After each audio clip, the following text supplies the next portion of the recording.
विश्वभर रहेका हिम टाकुराहरूमध्ये सबैभन्दा अग्लो सगरमाथालाई हेर्न र अझ विशेष गरी सगरमाथा आरोहण गर्न विश्वभरका नागरिकहरू लालायित हुने गरेका छन्।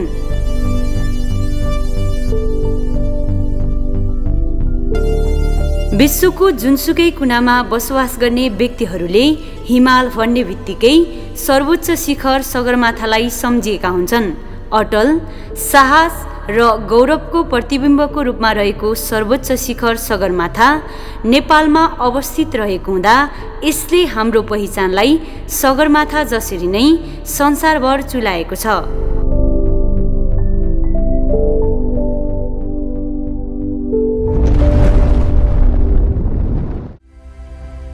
सन् 1953 भन्दा अगाडि सगरमाथा आरोहणमा धेरै स्वदेशी तथा विदेशी नागरिकहरूले प्रयास गरे, तर उनीहरूको प्रयास सफल हुन सकेन।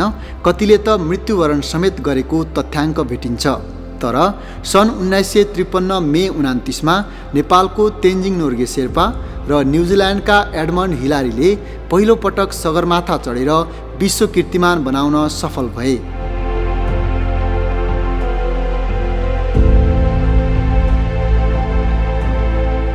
सगरमाथाको पहिलो पटक सफल आरोहण भए पश्चात स्वदेश तथा विदेशबाट सगरमाथा आरोहण गर्न आउने पर्यटकहरूको सङ्ख्यामा वृद्धि हुन थालेको छ।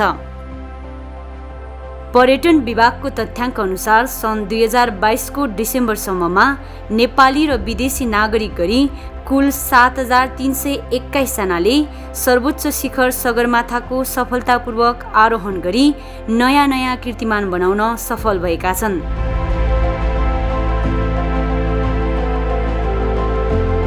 नेपाल प्रहरीले विक्रम सम्वत 2041 सालमा पर्यटन मन्त्रालय र ट्रेकिङ एजेन्ट्स एसोसिएसन अफ नेपालसँग संयुक्त रूपमा पहिलो पटक सगरमाथा सफाई अभियान सञ्चालन गरी सगरमाथा बेस क्याम्पलाई सफा र अझ सुन्दर बनाउन महत्त्वपूर्ण भूमिका निर्वाह गरेको थियो। सोही अभियानको अनुसरण गर्दै समय समयमा सगरमाथाको सरसफाई गरी आधार शिविरमा सङ्कलन भएको फोहोरलाई अन्य निकायहरूसँग सहकार्य गरी नेपाल प्रहरीले उचित व्यवस्थापन समेत गर्दै आइरहेको छ।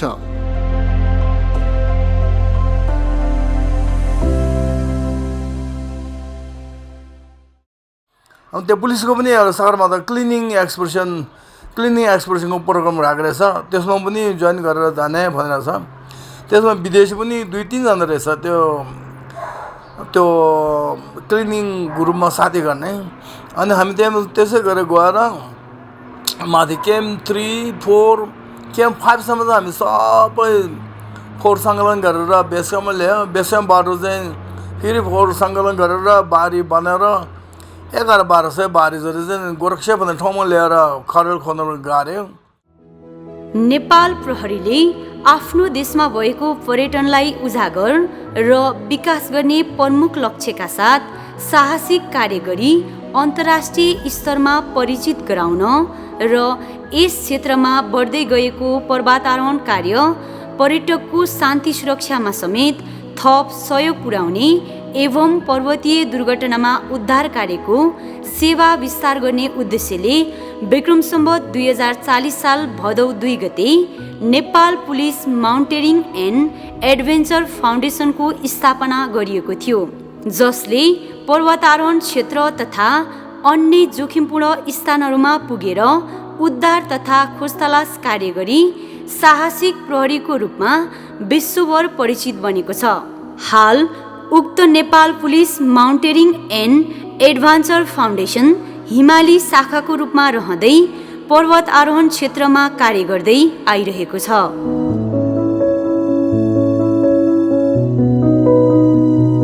पर्यटन व्यवसाय त्यसमाथि पनि हिमाल आरोहणबाट राष्ट्रको अर्थतन्त्रमा विदेशी मुद्रा आर्जनले ठूलो टेवा पुग्ने हुँदा नेपाल प्रहरीले यसको प्रवर्धन गर्न विगतदेखि वर्तमानसम्म आधार शिविर सरसफाई गर्ने तथा स्वयं प्रहरीले नै टुकुचे, लोबुचे, अन्नपूर्ण चौथो, पाविल, गान्चेम्पो हिमाल तथा सर्वोच्च शिखर सगरमाथाको समेत सफल आरोहण गरी विश्वभरका मानिसहरूको ध्यान नेपालतर्फ केन्द्रित गरेको छ। प्रहरी वरिष्ठ नायब निरीक्षक पुरुषोत्तम नेपालीलाई बधाई दिन चाहन्छु। विश्वव्यापी रूपमा नेपालको पर्वतारोहणको विषयवस्तु चाहिँ प्रचार गर्ने उद्देश्यले यसपटक इन्टरपोलको झन्डा र नेपालको राष्ट्रिय झन्डासहित प्रहरी वरिष्ठ नायब निरीक्षक पुरुषोत्तम नेपालीले सगरमाथा आरोहण गर्नुभएको छ ज्येष्ठ 2 भनेको मे 16, 2023मा।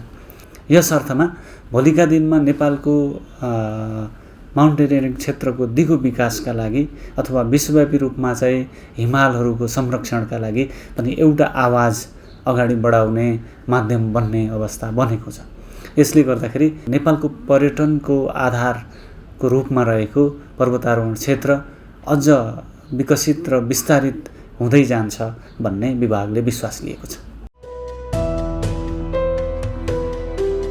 नेपाल प्रहरीले आफ्नै स्रोत साधनमा पहिलो पटक विक्रम सम्वत 2033 साल असोज 19 गते नेपाल प्रहरीको 26 सदस्यीय टोलीमध्ये तत्कालीन प्रहरी नायब निरीक्षक बाबुराम पुन र गुप्तबहादुर राणासहित 9 जना प्रहरी कर्मचारीले 6920 मिटर उचाइको टुकुच्चे हिमाल सफलतापूर्वक आरोहण गरेका थिए।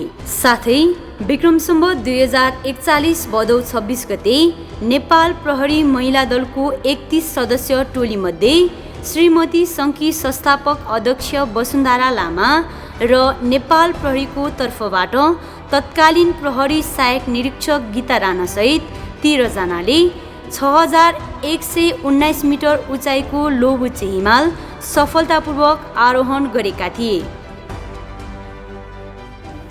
गाह्रोलाई सम्झिने हो भने कहिले पनि उँभो लाग्दैन, तर त्यसलाई गर्दै बिस्तारी बिस्तारी गर्दै गर्दै त जानुपर्छ होइन। एक दिन त सफल भइहाल्छ। पुग्यौँ, राम्रै भयो, पुग्यो। 10-15 मिनट जति माथि बस्यौँ। त्यति बेलाको रमाइलो हेर्ने हो भने ओहो म त स्वर्गै पुगेछ कि क्या हो। जमिन त कता हो माथि बादल यतै हिमाल होइन। एकदमै रमाइलो, त्यो क्षण चाहिँ म बिर्सिँदिनँ।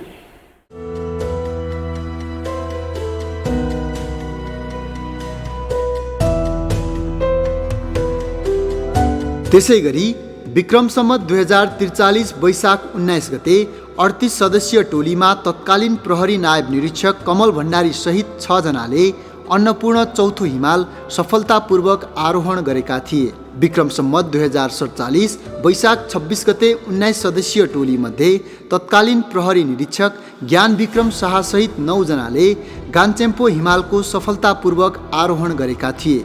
साथै नेपाल प्रहरीले अन्य पर्वतारोहण दलसँग संयुक्त रूपमा पाविल, भ्रिकुटी, केर्लुङ, रत्नचुली तथा अन्य हिमालहरूको पनि सफल आरोहण गरिसकेको छ।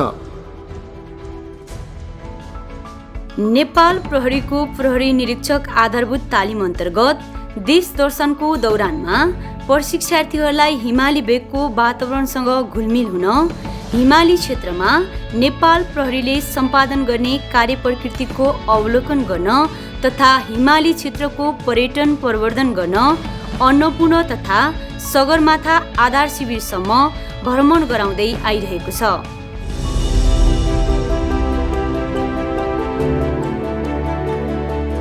अन्तर्राष्ट्रिय प्रहरी सङ्गठन इन्टरपोल स्थापनाको शताब्दी वर्ष भव्यताका साथ मनाउने कार्यक्रम अनुरूप 195 राष्ट्रको प्रतिनिधित्व गर्दै विश्वकै सर्वोच्च शिखर सगरमाथा आरोहणको लागि सोलुखुम्बु जिल्ला खुम्बु पासाङलामु गाउँपालिका 2 लुक्ला घर भएका प्रहरी वरिष्ठ नायब निरीक्षक पुरुषोत्तम नेपालीलाई नेपाल प्रहरीका सङ्गठन प्रमुख प्रहरी महानिरीक्षक वसन्त बहादुर कुँवरले विक्रम सम्वत 2079 चैत 30 गते शुभकामना सहित नेपालको राष्ट्रिय झण्डा र नेपाल प्रहरी तथा इन्टरपोलको झण्डा हस्तान्तरण गर्नुभएको थियो।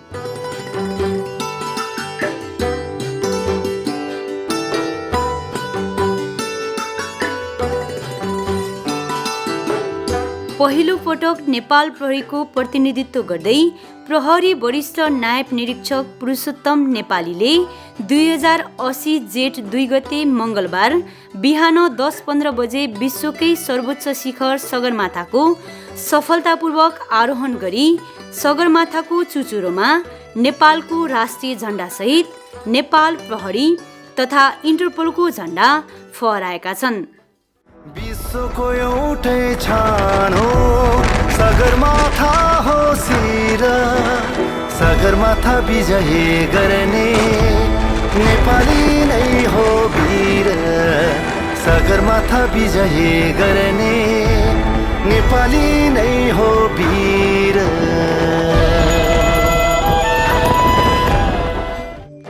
नेपाल प्रहरीको यस सफल आरोहणले नेपाल लगायत इन्टरपोल सदस्य राष्ट्रहरूको आपराधिक क्रियाकलापहरू विरुद्ध ऐक्यबद्धता रहेको र विश्वभरका पर्वतारोही पर्यटकहरूमा थप सुरक्षाको अनुभूति प्रदान हुनुका साथै नेपालको पर्यटन प्रवर्धनमा समेत विशेष योगदान रहेको प्रष्ट देखिन्छ। इन्टरपोल महासचिवालयको आयोजनामा इन्टरपोल सदस्य राष्ट्रहरूका प्रमुखहरूबीच जेठ 24 देखि सिङ्गापुरमा सुरु भएको 18औं head of national central bureau NCB कन्फरेन्सको अवसरमा प्रहरी महानिरीक्षक बसन्तबहादुर कुँवरले इन्टरपोलका president Ahmed Naser Al Raisi र महासचिव जर्गन स्टकलाई प्रहरी वरिष्ठ नायब निरीक्षक पुरुषोत्तम नेपालीले विश्वको सर्वोच्च शिखर सगरमाथाको चुचुरोमा फहराएको इन्टरपोलको झण्डा हस्तान्तरण गर्नुभएको थियो।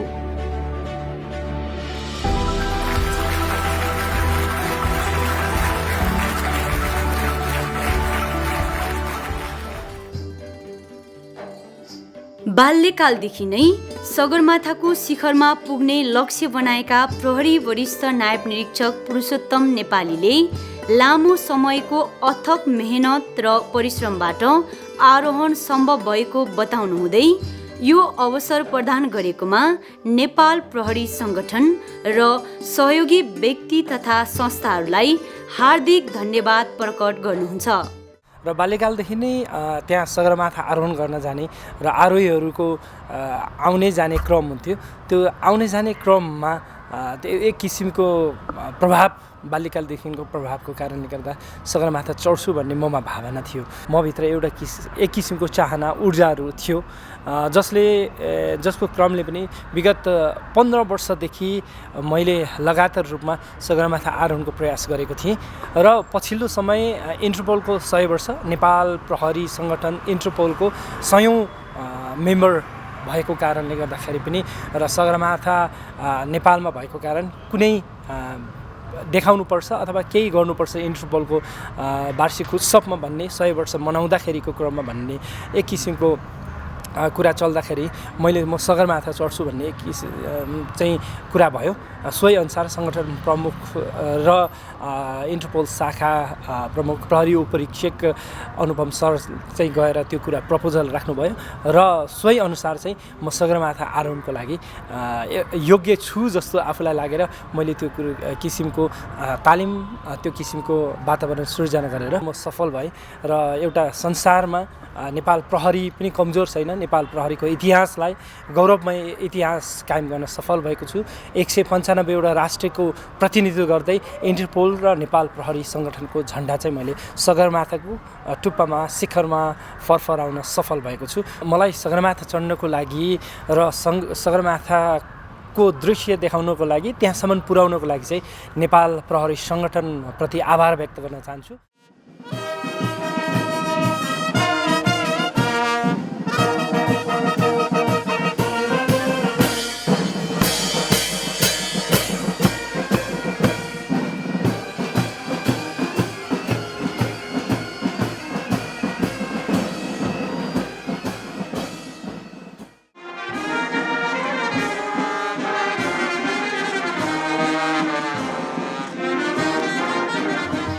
विश्वकै सर्वोच्च शिखर सगरमाथाको सफलतापूर्वक आरोहण गरी फर्किएका प्रहरी वरिष्ठ नायब निरीक्षक पुरुषोत्तम नेपाली र आरोहणमा सहयोगी भूमिका निर्वाह गर्ने विवश शेर्पा लगायत अन्य सहयोगी संस्थाहरूलाई विक्रम सम्वत 2080 जेठ 19 गते उपप्रधान एवं गृहमन्त्री नारायण काजी श्रेष्ठले नेपाल प्रहरी प्रधान कार्यालयमा सम्मानित गर्नुभएको थियो।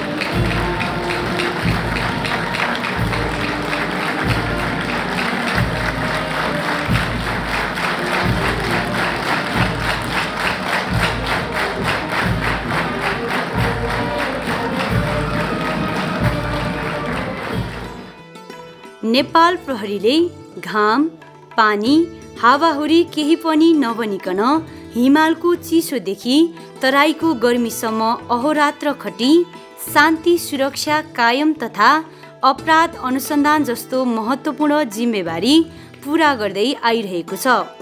त्यति मात्र नभई पर्वतारोहणको क्षेत्रमा बनाएको इतिहासले समेत नेपाल प्रहरीको छविलाई उच्च राख्न विशेष सहयोग गरेको छ।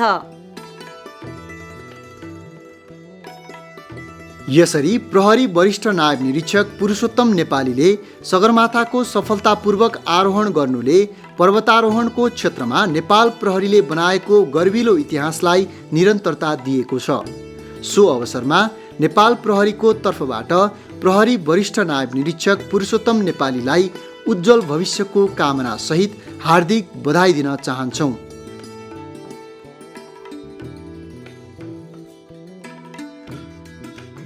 सिङ्गापुरमा भएको हेड अफ एनसिबी कन्फरेन्सको क्रममा इन्टरपोलको प्रेसिडेन्ट र महासचिवले संयुक्त रूपमा प्रहरी वरिष्ठ नायब निरीक्षक पुरुषोत्तम नेपालीलाई आगामी नोभेम्बरमा हुने साधारण सभा जुन अस्ट्रियाको भियनामा हुँदैछ त्यो क्रममा उहाँको मनोबल उच्च गराउने र अन्य प्रहरी कर्मचारीहरूको पनि मनोबल उच्च गराउने सन्दर्भमा उहाँलाई विशेष सम्मान गरिने कार्यक्रमको घोषणा भएको छ र यसै सन्दर्भमा म पनि प्रहरी वरिष्ठ नायब निरीक्षक पुरुषोत्तम नेपालीको सफल आरोहण र तत्पश्चात उहाँलाई गरिएको सम्मानले साहसिक कार्य गर्न अन्य सकल दर्जाका प्रहरी कर्मचारीहरूलाई पनि प्रेरणा मिलेको महसुस भएको छ।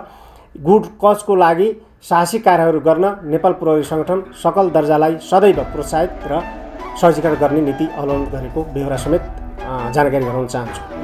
विश्वको एउटै छानो सगरमाथा हो शिर, विश्वको एउटै छानो सगरमाथा हो शिर, सगरमाथा विजय गर्ने नेपाली नै हो वीर, सगरमाथा विजय गर्ने नेपाली नै हो वीर।